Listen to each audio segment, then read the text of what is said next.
अस्सलामुअलैकुम, मैं हूं फ़ाइज़ बशीर, आपका ऑनलाइन टीचर। और आज हम पढ़ने वाले हैं क्लास 8 की साइंस। तो जितने भी स्टूडेंट्स हैं क्लास 8 के, वो अपनी साइंस की बुक्स निकालें। उन्हें याद होना चाहिए कि आज हमारा सेकंड चैप्टर का थर्ड लेक्चर है। इससे पहले हम 2 लेक्चर कर चुके हैं। आज हमारा चैप्टर का थर्ड लेक्चर हम शुरू करेंगे। थोड़ा सा रिव्यू कर लेते हैं हमने अब तक क्या पढ़ा।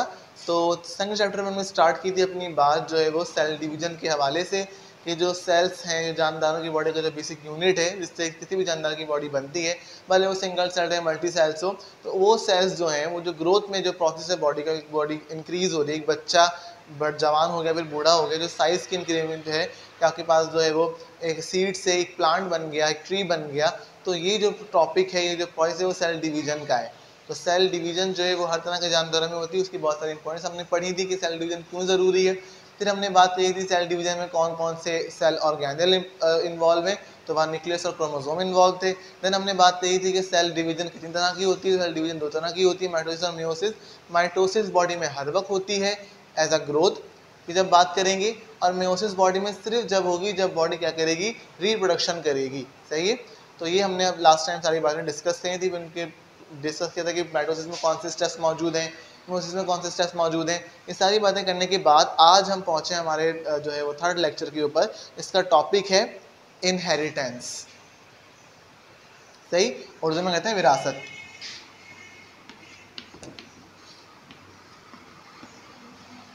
इनहेरिटेंस क्या होती है?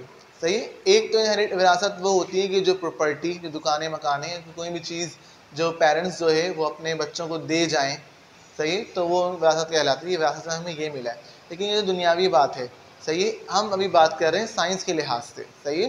तो जब साइंस के लिहाज से बात करेंगे तो यहाँ पे विरासत क्या होगी वो अभी हम डिस्कस कर लेते हैं। पहले हम ज़रा देखते हैं कि हमने एक गौर करा है इस चीज़ पर कि दुनिया के अंदर, आपने भी देखा होगा कि दुनिया के अंदर डिफरेंट टाइप के जो है वो जानदार मौजूद हैं। प्लांट्स की 10,000 किस्म अलग हैं, एनिमल्स में 42 किस्म के जानदार मौजूद हैं, फिर ऊपर से माइक्रो ऑर्गेनिज्म भी हैं डिफरेंट टाइप्स के। तो इतने किस्म के जानदार मौजूद हैं। लेकिन कभी एक बात नोट करी, जितने भी जानदार हैं उनके जो फीचर्स हैं, जो उनकी करेक्टरिस्टिक्स हैं, वो उनके पेरेंट्स से मिलती हैं। यानी अगर कम्प्लीटली नहीं भी तो कुछ ना कुछ, कोई ना कोई क्वालिटी उनकी उनके पेरेंट्स से मैच करती है। या ये बात नोट करी कि जो जानदार जैसा होगा वो वैसा ही जानदार पैदा कर देता है। यानी अगर एक बिल्ली है तो आगे जाकर बिल्ली को ही पैदा करती है, इंसान है तो आगे जाकर इंसान को ही पैदा करता है। सही है। कोई गधा है तो आगे जाकर गधे को ही पैदा करता है। सही है।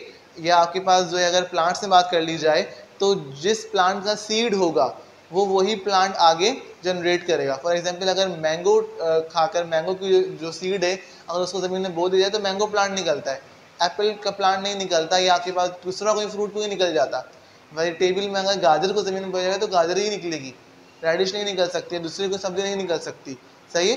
तो ये वाली बात सोचने वाली है कि ऐसा क्यों है कि जो जानदार जहाँ से आया है वो जैसा ही दिखता है, जो नए आने वाले जानदार हैं दुनिया के अंदर वो वैसे ही दिखते हैं। ऐसा क्यों है?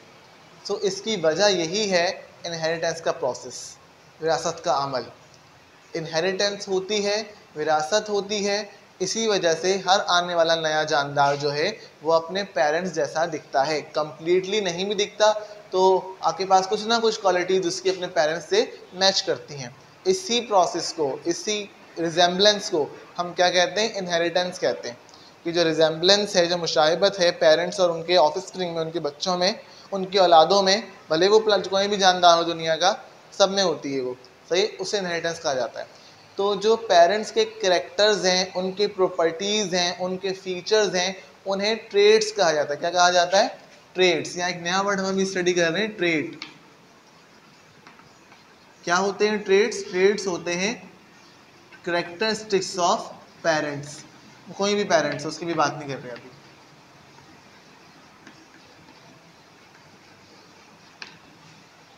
सही। तो जब पेरेंट्स के यही ट्रेड्स ट्रांसफ़र हो जाते हैं उनकी औलादों में, उनके ऑफस्प्रिंग में, तो इस प्रोसेस को हम कहते हैं इनहेरिटेंस। इनहेरिटेंस बेसिकली है क्या? It is the transmission of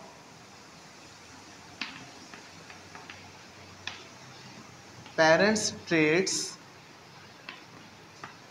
या parents characters into their offspring.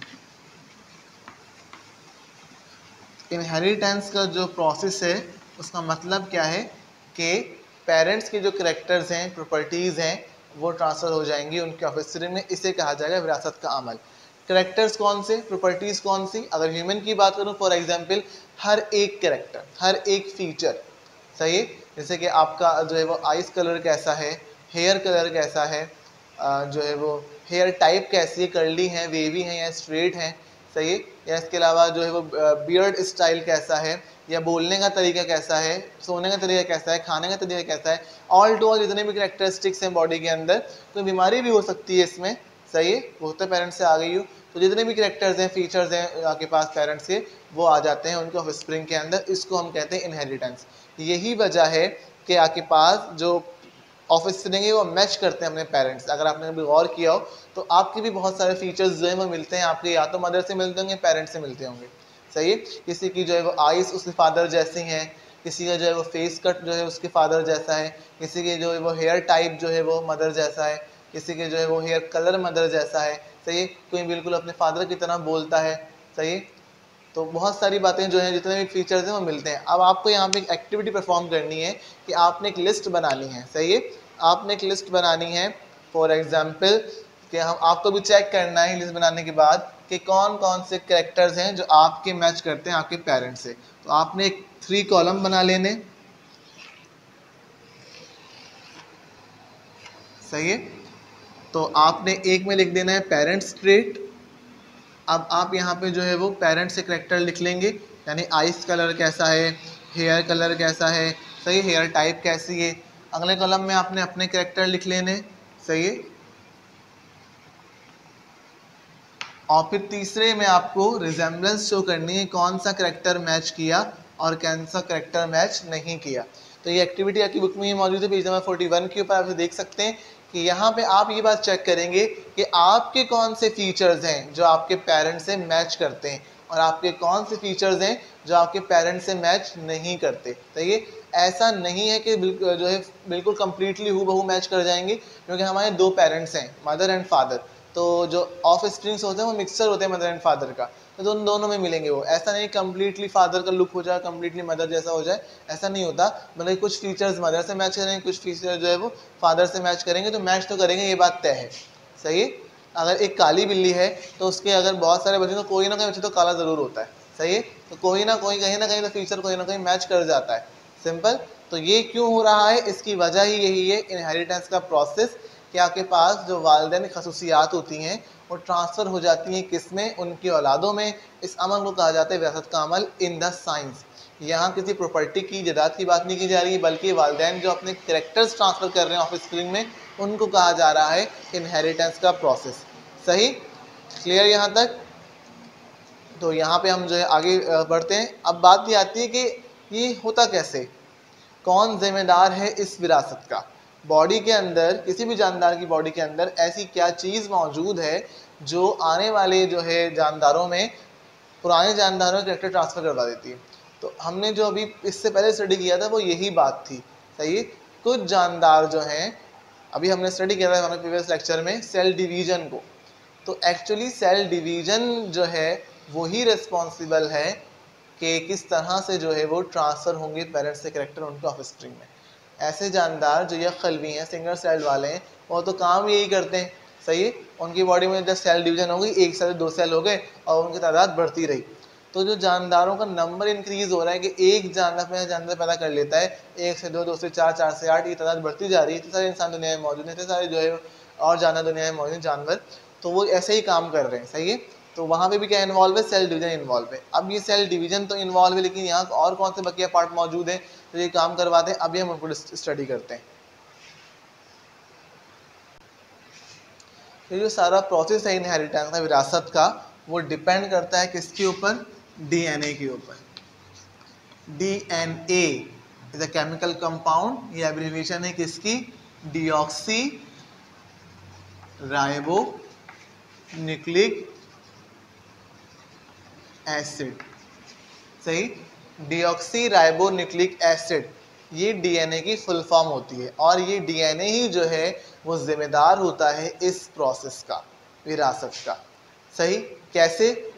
अब अगर डीएनए क्या है तो आपको पता होना चाहिए, ये बात हम पहले भी स्टडी कर चुके हैं कि डीएनए आपके पास एक केमिकल कंपाउंड है जो क्रोमोसोम बनाता है। सही है? अगर आपको याद हो कि हमारा हर जानदार की हमने पढ़ किया था सेल डिवीजन में कि ये जो सेल होता है इसके अंदर न्यूक्लियस होता है, और न्यूक्लियस के अंदर जो थ्रेड होते हैं, धागे जैसे होते हैं आपके पास नेटवर्क, उससे कहा जाता है क्रोमोसोम। और ये जो क्रोमोसोम है ये किससे बना होता है? ये डीएनए से बना होता है। सही है? डीएनए मॉलिक्यूल का नाम है। सही है? केमिकल मॉलिक्यूल है डीएनए, डीऑक्सीराइबोन्यूक्लिक एसिड, उससे जो है वो ये धागे बने हुए होते हैं, क्रोमोसोम बने हुए होते हैं। और एक्चुअली यही क्रोमोसोम ट्रांसफ़र कर दिए जाते हैं कहाँ पर? पेरेंट्स से उनकी ऑफस्प्रिंग की बॉडी में। अगर आपको याद हो, हमने बात कही थी कि जब रिप्रोडक्शन होगी तो बॉडी मेयोसिस करेगी, तो ये बात भी पढ़ी थी क्रोमोसोम का नंबर हमेशा पेयर्स में होता है। क्रोमोसोम का नंबर ऐसा होगा टू के टेबल में आता हो, तो जाएंगे जो जोड़ों में डिवाइड हो सके, तो अकेला ना रह जाए। यही वजह है कि जब ये होगा पेयर में नंबर, तो आधे आधे क्रोमोसोम हो जाएंगे, और आधे क्रोमोसोम रह जाएंगे पेरेंट्स के पास, और आधे क्रोमोसोम भेज दिए जाएंगे उनकी ऑफस्प्रिंग की बॉडी के अंदर। सही? तो अब सारी जो मालूमात होती है ना किसी भी इंसान की, किसी भी जानदार की, जितनी भी मालूमात है, उसके बालों का रंग क्या है, उसकी स्किन का रंग क्या है, या उसकी आँखों का रंग कैसा है, बालों की किस्म कैसी है, उसका चलना कैसा है, बोलना कैसा है, खाना कैसा है, यानी A to Z जितनी भी मालूमात होती है किसी भी जानदार की, वो इसी डीएनए में मौजूद होती है। सही है? यानी डीएनए जो है वो एक कोड है किसी भी जानदार का। इस तरह एक क्लास में एक क्लास का रोल नंबर होता है, बहुत से जानदार जो जानदार बोल रहा हूँ, आपके पास एक क्लास में 2 बच्चे सेम नाम के हो सकते हैं। सही है? एक क्लास में 2 आमिर हो सकते हैं, लेकिन अब कैसे जाने किस आमिर की बात हो रही है, तो हर एक बच्चे का एक रोल नंबर होता है कि भाई अगर फर्स्ट रोल नंबर इस वाले आमिर का है तो दूसरा रोल नंबर जो इस वाले आमिर का है। सही है? इस तरह आपके पास पहचानने के लिए, तो हर एक बंदे का डीएनए उसका कोड होता है, हर एक बंदे का डीएनए अलग होता है। सही? वो उसका कोड है। सही? उस डीएनए को देखते हुए पता लगा जा सकता है कि वो बंदा कैसा है, उसकी कैसी मालूमात हैं, वो सारी मालूमात जो हैं, वो खसूसियात जो हैं, वो उसके डीएनए में लॉक कर दी गई हैं और मौजूद हैं। तो डीएनए जो है वो हर एक बंदे का कोड नंबर है जिसमें उसकी सारी मालूमात छुपी हुई है। सही है? तो होता क्या है कि ये जो डीएनए है ये किससे बना होता है? ये जो डीएनए होता है ये आपके पास उसके अंदर डिफरेंट टाइप के कोड्स होते हैं, जैसे कि एक G होता है, एक A होता है, एक C होता है, एक T होता है। सही है? तो ये 4 तरह के ग्रुप होते हैं। ये जो 4 ग्रुप हैं A, G, C, T, actually ये क्रोमोसोम, ये जो है डीएनए के कोड्स हैं A, G और C, T। ये कोड्स जो हैं वो डिफरेंट वेरिएशन से मिलते हैं, डिफरेंट तरह से मिलते हैं। सही है? और एक नया कोड जनरेट करते हैं। यानी फॉर एग्जाम्पल हेयर कलर का कोड अलग होगा, हेयर कलर का एक कोड अलग होगा। जैसे अगर ब्लैक हेयर कलर है तो उनके अंदर इन चारों कॉम्बिनेशन कुछ बनेगी कुछ सेटिंग, कुछ अरेंजमेंट बनेगी इन चारों की, इन चारों ग्रुप की, तो वो हेयर ब्लैक कलर का एक कोड बन जाएगा। सही? ब्राउन का अलग कोड बन जाएगा, ग्रे का अलग कोड बन जाएगा, वाइट का अलग बन जाएगा। तो जिसके अंदर वो वाला कोड मौजूद होगा उसके हेयर कलर वैसे हो जाएंगे। मेरी बॉडी के अंदर ब्लैक कलर वाला हेयर कोड है, ये वाला कोड है 4 ग्रुप्स का, तो मेरे हेयर ब्लैक दिखते हैं। सही? तो इस तरह से हर एक कैरेक्टर के ये जो 4 ग्रुप हैं ये डिफरेंट अरेंजमेंट से अरेंज होते हैं और एक कोड जनरेट करते हैं जो उस खास कैरेक्टर को, उस खास फीचर को शो करता है। सही? अगर आपके पास बात की जाए डीएनए की शक्ल की, तो होता यह है कि जिस तरह एक सीढ़ी होती है उस तरह ही डीएनए होता है। डीएनए के मॉडल का नाम है double helix. Double helix, helix तो कहते हैं हेलिकल को, यानी ये जो ऐसा है ये हेलिकल है, ये एक है। सिमिलरली अगर 2 हो जाएंगे तो क्या हो जाएगा? Double helix. तो ये क्या है? ये डीएनए है। सही है? ये क्रोमोसोम की बात हो रही है, ये क्रोमोसोम की बात हो रही है। क्रोमोसोम डीएनए से बना, क्रोमोसोम और डीएनए अलग अलग नहीं है, एक ही चीज़ है। सही है? एक स्मॉल यूनिट जो है वो डीएनए है और एक बड़ा यूनिट जो है वो क्रोमोसोम है, दोनों अलग अलग नहीं है, एक ही चीज़ है। सही है? तो ये आपके पास डीएनए का डबल हेलिक्स मॉडल है। तो कहते हैं कि आपके पास, और ये जगह यहाँ पे दरमियान में A, G और C, T जो मैंने बताया अभी, ये वाले कोड्स होते हैं। अगर इसको ओपन किया जाए दोनों थ्रेड्स को, दोनों हेलिक्स को, तो ये बनेगा कोई सीढ़ी की तरह। जिस तरह एक लैडर होती है, एक सीढ़ी होती है, इसके साइड में 2 डंडे लगे हुए होते हैं और बीच में स्टेप बने हुए होते हैं। तो सेम डीएनए भी ऐसा ही होता है। ये जो आपके पास ये लाइडर हो गई, डंडे हो गए साइड वाले, और ये जो कोड मैंने बताए हैं, ग्रुप बताए हैं ए, जी और सी, टी, ये जो है वो आप बीच में आ देते हैं, स्टेप बना देते हैं उस लाइडर के। सही, तो ये जो है वो मॉडल है किसका, डीएनए का। और यहाँ पे इम्पॉर्टेंट है इन 4 ग्रुप्स की बॉन्डिंग, तो वो तय है। सही है, हमेशा जो है जो ये ए वाला ग्रुप है ये लिंक करेगा, कनेक्ट होगा, बॉन्ड बनाएगा किसके साथ, टी के साथ, और जो जी है वो हमेशा बनाएगा सी के साथ। इनकी बॉन्डिंग तो तय है कि हमेशा जी सी से जुड़ेगा और टी ए से, लेकिन इनकी सेटिंग अगर हो सकता है एक साथ 2 ए आ जाए, या ए जी करके चले जाए, या ए जी करके चले जाए। सही है, तो इनकी जो बॉन्डिंग है आपस में वो सेम रहेगी, लेकिन इनकी अरेंजमेंट डिफरेंट होगी हर बार, और यही इनकी अरेंजमेंट जो है वो एक डिफरेंट कोड को, एक डिफरेंट जीन को जनरेट करेगी। जीन्स, मैं कहा था ना, क्रोमोसोम के ऊपर जो है एक बीड लाइक स्ट्रक्चर्स होते हैं जिन्हें जीन्स कहा जाता है, और वो जीन्स जो हैं वो कैरेक्टर जो है वो रिस्पॉन्सिबल होती है किसी भी प्रॉपर्टी की, ह्यूमन बॉडी के, किसी भी जानदार की बॉडी के। तो एक्चुअली जो अरेंजमेंट है ख़ास, ये एक जीन जनरेट करती है। जीन्स एक प्रोटीन जनरेट करती है, जीन खुद एक प्रोटीन होते हैं नेचर में। सही है, जीन्स क्या है नेचर में, प्रोटीन होते हैं, सिंपल केमिकल कंपाउंड है जीन्स भी। तो ये जो ख़ास तरह की जो अरेंजमेंट है ये ख़ास किस्म की प्रोटीन को जनरेट करती है, जिसे जीन्स का नाम दिया गया है, और वो जो जीन है वो एक ख़ास करेक्टर को शो करेगी। For example hair colour, hair type, eyes colour, या कुछ भी करेक्टर जो है। तो ये हर एक करेक्टर की एक पर्टिकुलर जीन्स मौजूद होती है, वो जीन जो है आपके पास प्रोटीन होती है, और वो प्रोटीन जो है वो इन्हीं कोड से, इन्हीं ग्रुप से मिलकर बनती है। सही है, आसान सी मिसाल ये है कि आपके पास अगर इस तरह से ली जाए बात कि अगर एक जो खाने की किताब होती है, रेसिपी बुक होती है, और उसके अंदर बहुत सारी रेसिपी से इंग्रेडिएंट्स लिखे हुए होते हैं, तो हमारे पास जो क्रोमोसोम है, एक जो क्रोमोसोम है वो क्या है, वो रेसिपी बुक है, एक किताब है क्रोमोसोम, और उस किताब के अंदर जो इंग्रेडिएंट्स हैं वो ये हैं, ये ग्रुप। हर एक रेसिपी क्या है, उसके अंदर एक जीन्स है। सही है, एक पूरी बुक क्या है, क्रोमोसोम, बुक के चैप्टर्स क्या है, रेसिपी क्या है, जीन्स, और उन जीन्स के इंग्रेडिएंट्स जो यूज़ किए जा रहे हैं वो क्या है, वो ये इनकी ग्रुप्स की अरेंजमेंट है कि ये इनको किस तरह अरेंज किया जाए, तो ये वाली जो है वो रेसिपी या ये वाला जो है वो जीन बन जाएगा, ये वाला कैरेक्टर बन जाएगा। पूरी बुक का नाम क्या है, क्रोमोसोम। इस तरह से आप समझ सकते हैं इस मिसाल में, क्रोमोसोम पूरे थ्रेड की बात की जा रही है, उसके अंदर जीन्स की बात की जा रही है, उसके अंदर ये जो अरेंजमेंट है इन कोड्स की, AGCT की, इनकी बात की जा रही है। सिंपल। तो ये हो गई आपकी सारी बात है किस तरह से डीएनए जो है वो काम करेगा, और किस तरह से डीएनए जो है वो किस तरह से जो विरासत का अमल है ये हो रहा है बॉडी के अंदर, कि जो डीएनए है या क्रोमोसोम है, बॉडी में हर सेल के अंदर क्रोमोसोम है, आपको पता है ये बात। सही है, हम ह्यूमन बॉडी के अंदर 46 क्रोमोसोम होते हैं, 23 पेयर्स ऑफ क्रोमोसोम। तो ये जो हर क्रोमोसोम है वो ऐसे ही बना हुआ है।